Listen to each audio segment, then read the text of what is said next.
You know, Toby, did you just look at your watch? Are you wondering when this is going to be over? We are talking today about gender-related things that happen, and I want you to stay with us. It's like I'm trying to understand, and Toby is sitting here. Toby is neuter, in case you're just joining us, and Toby is extremely matter-of-fact. So I said this in the break. I said, Toby, you're very matter-of-fact, and Toby said, aren't you matter-of-fact about being a woman? Mm-hmm. And the answer is yeah. But, you know, we watch somebody who's matter-of-fact, and we say, well, how dare they be comfortable with what they are and be matter-of-fact, when, of course, matter-of-fact is what you want somebody to be about their gender or about their sexuality. So it's absolutely fascinating. You know, I referred to this as maybe somebody came from Mars, you know, but the whole idea is you don't have to come from some place like Mars. Maybe right here on Earth. Huh? Is there any hurt in this? Is there any pain? From what? There's pain from outside sources. There's pain from rejection. There's What's pain from the outside source? Being told I don't count. Being told I don't exist.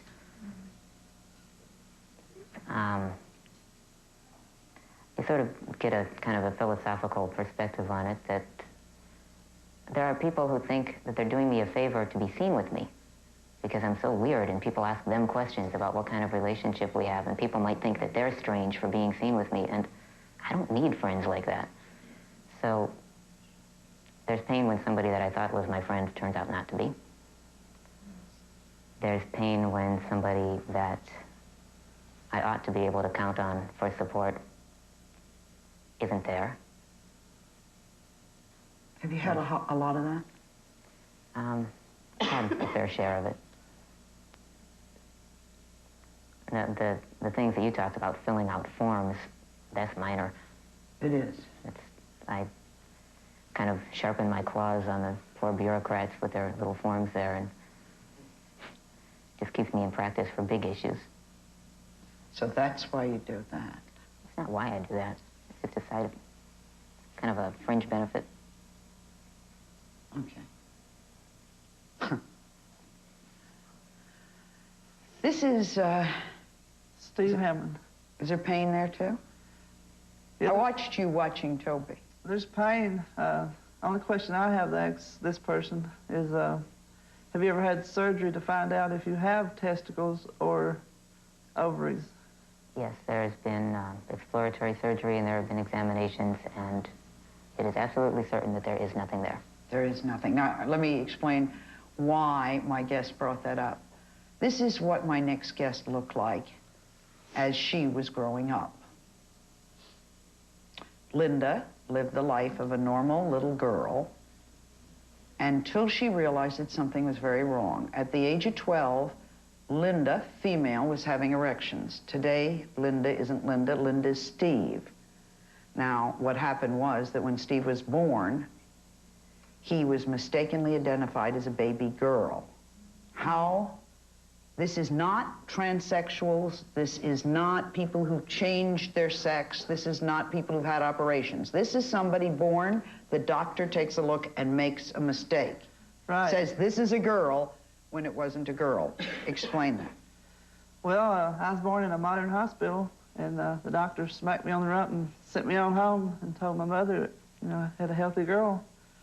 And when I turned age 12, 13, I started getting these erections, and, you know, my penis, I had a penis, and then it started getting erect. No, wait. Wait. Okay. I had undescended Where are testicles. you from? Brill, Kentucky. Kentucky. Uh-huh. Even in Kentucky, there are girls and there are boys. Right. You had a penis. Yes. Why did they call you a girl? Well, I was a girl at the time. I mean, I was living the life as a girl, but I was a male at birth.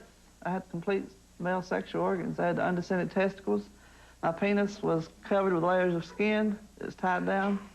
And I had prostate gland. In other words, all the male organs were tucked up inside you. What the doctor saw was what looked like a female. Right, right. But you were a male. Right. They were just covered over and tucked up inside you. Right, I had no vaginal opening. You know, I never did have no periods. This would be one of those examples where none of the female parts developed and all of the male parts developed, but not all the way. Is that right? No, I was just a complete male with a birth defect. They weren't all the way where they should be, but they were there. I didn't have no vaginal opening. Right, so none of the female parts were there and all the male parts were. All the male parts were there. Right. None of the female parts, but you're right. You said it very well, Toby. Right. You want a job here? But they were all tucked up inside, and you're living a life as a girl. Right. Because you don't have the male parts that people can see. And you, at 12, begin to have an erection. Right, I go through puberty as a male, like a normal male. I experienced the normal male puberty. Here I am, a teenager, and I'm waiting on periods and waiting on my breast to develop, and I'm developing into a man. You know, it's confusion, you know, but it's been a trip for me. Because I've had this battle all my life, you know. I love sex, you know, and that's why I had to make a decision. You know, here I am a man, and I want to be a man, and I don't want to live this confused life the rest of my life. You know, I believe God created male and female, and I believe if you go Oh, there goes Toby. Well, I believe if Toby went and had her chromosome count and everything, I believe that she could find out what she was meant to be. I was meant to be exactly what I am. Well, I believe that you could find out medically, though, what you was really meant to be, male or female. Well, I could find out what I would have been if I hadn't been what I was.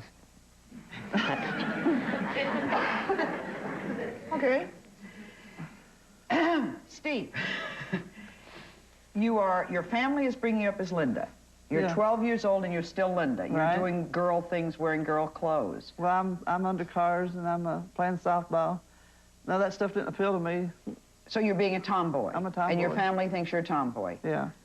At what point does somebody take you to a doctor, or at what point do you say, Mom and Dad, I'm not a girl, I'm a boy, and what happens?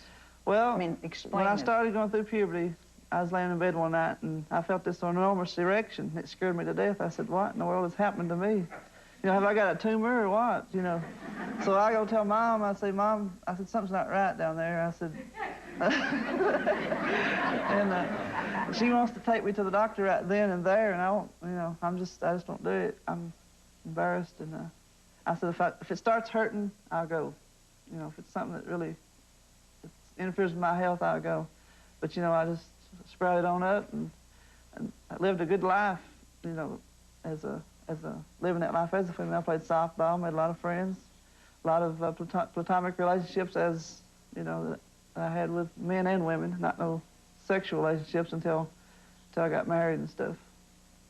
All right, but if I were talking to somebody who felt, you know, you hear people say, well, I've decided to change my sex, or I'm going to have hormones, or I'm going to have an operation, or I'm going to do this, or I'm going to do that. You are a complete and utter male, but there's got to be a time in which you made that change.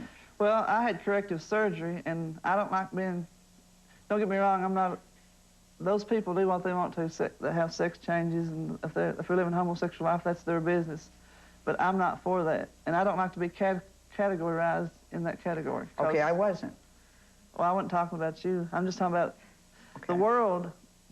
Most of the world, I feel like they put me in a category. Okay, but you're not. No, I just had a birth defect, as any other baby that had a birth defect. When was the change made? Age 25. 25 years as a female, and now you're how old? I lived a life as a female for 25 years. I'm 33 now.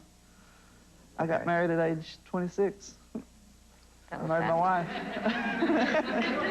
I had 4 surgeries within, you know, that year. Within to be what you are, a male. Okay, coming up, meet the woman that Steve married.